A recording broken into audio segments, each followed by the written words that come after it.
And welcome back. We're doing another unboxing, this time of the Xbox One controller. As I said, I managed to pick up an extra one here before the midnight launch. We're just going to do an unboxing. Elevate your game, feel the action like never before with the impulse triggers. It's got some nice rivets, but let's take a look and let's crack this thing open, shall we?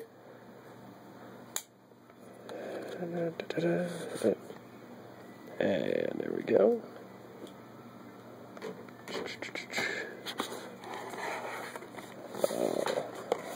Look at that. That is an Xbox One controller. Now, sadly, excuse me, it still runs on AA's, it looks like, as you see. We got two AA's here. But let's take a look at the controller itself. We're going to toss that over there. The thumbsticks are a little bit smaller than the 360 controllers. So if you look, we're going to compare. That's what the normal thumbstick looks like on that. And 360 controller, the thumbstick's just a little bit bigger. If we're we'll get a view in view.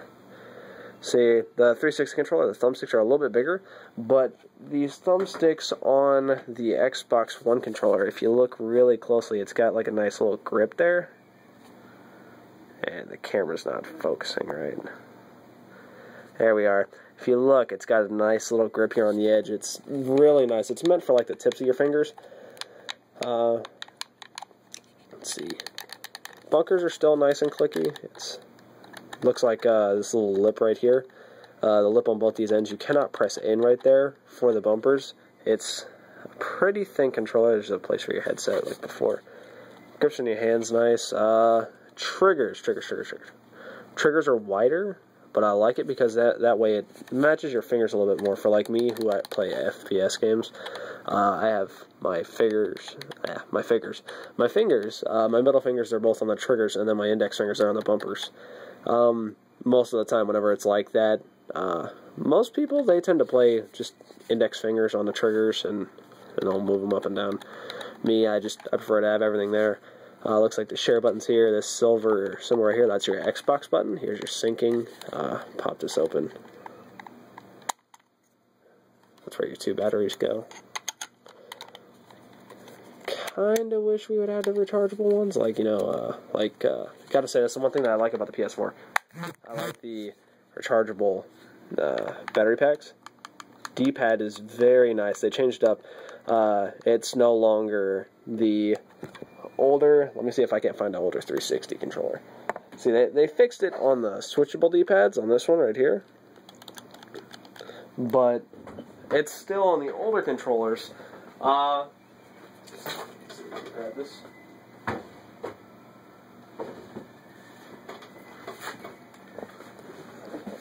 Here we go. Alright, so you see, if you look on the other controllers, it's just this solid circle with like a D-pad sort of like grafted on. There's no real clicking, and they redid this entire controller, mainly because the D-pad was the main thing, so now it's clicking. It's nice for fighting games, which is something that I play a lot. The buttons are slightly closer on the Xbox One controller than it is on the 360 controller. The clicks are nice. Controller, it feels a little bit smaller in my opinion. I was expecting it to be much bigger, but it's a very small controller. It looks like both systems have went for a smaller sort of controller. I'm guessing instead of like it being widthwise, it's lengthwise is a little bit longer, but the thinness, I was expecting it to be just a bigger controller, more like in general, more in stature, sort of like here, but it's actually really small. It's going to take a while for me to get my hands away from the bunkers, holding them up at the top like that, but hopefully in the future there'll be a time where we can hit right here, sort of like we can on the Xbox 360 controllers. You know, you can tap the bunker up here at the top, the middle, the bottom. It doesn't matter, but excuse me. Let's go ahead and let's talk about the impulse triggers. Now, impulse triggers is something that they just integrated into the Xbox One controllers. They didn't like just do it, but you know, it's something that's starting with the Xbox One controllers. Now, the impulse triggers is inside these triggers. they have a rumble feature, sort of like, you know, if you have your vibrations in the bottom of these controllers right here, there's two little motors that they're rumbling, and in the triggers there are rumbles, so like whenever you feather the gas in Forza, sorry, don't play racing games. Whenever you feather the gas in Forza, or just like tap it like that, you can actually feel it rumble in your fingers, and it's going to give you a little bit more of a realistic feel.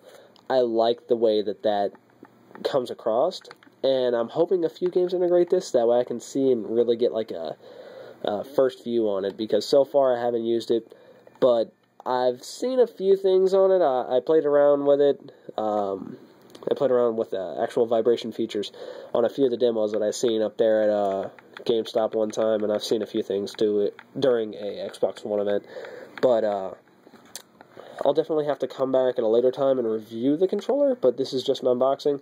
Other than that, we will see you guys later. Oh, wait, I just remembered one thing.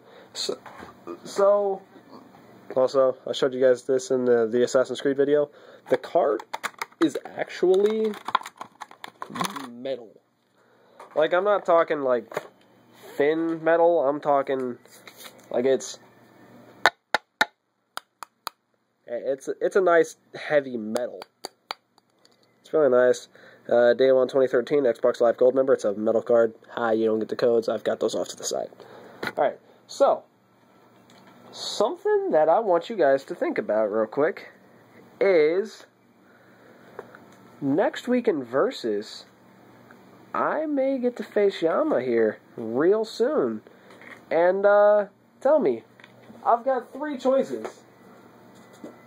I want to get some invites and some inputs. Would you guys rather see me face in one of these 3, which basically we'll do like one of the short parts and do a high score, either the new DMC or Devil May Cry 4? Post in the comments below, and we'll see if we can't get a Versus up going. Well, this has been the Xbox One unboxing of the controller. We will see you guys whenever the Xbox One comes out. That'll be another unboxing. Have fun. See you.